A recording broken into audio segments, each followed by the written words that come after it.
Yes. Habari za wakati huu wa Tanzania.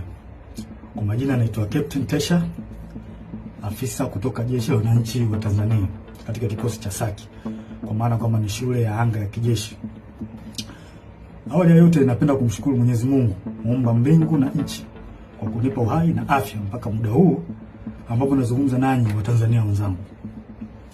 Nikiwa na maumivu makubwa sana moyoni juu ya haya yanaendelea katika nchi yetu.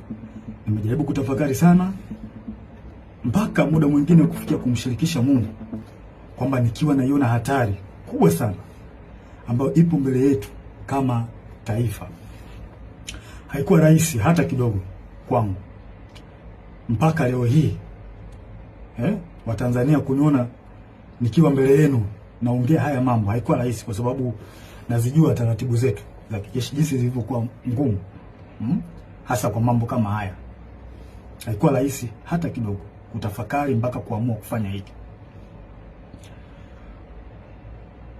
Kwa maana hiyo sasa, nikiwa naifahamu hatari hiyo iliyopo mbele yangu juu ya hichi ninachokifanya kwenye utaratibu wetu, desturi zetu, pia katika mambo mengine, sitojali hizo hatari kwa namna yoyote. Sitomwogopa mtu yoyote, ila heshima kwa wakuu wangu itabaki pale pale. Hivyo basi nimeweza kuandika barua kwenda kwa wakuu wangu wa kazi, kwa maana kwamba CDF na wengine, kuwaeleza kwamba siridhishwi kabisa kwa yanayoendelea nchini, na naiona hatari kubwa sana katika taifa letu.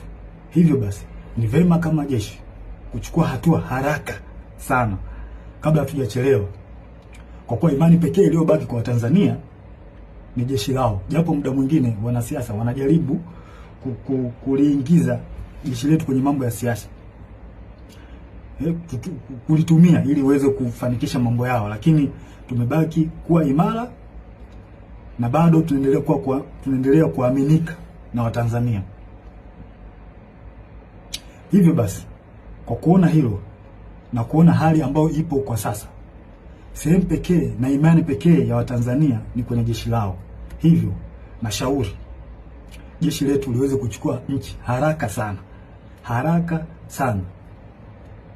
na kuweza kuweka mambo sawa kuliko kuendelea kulazimisha kwenda mbele, hasa katika hili swala la uchaguzi. Baada ya kufanya hivyo, liweze kuwasikiliza wananchi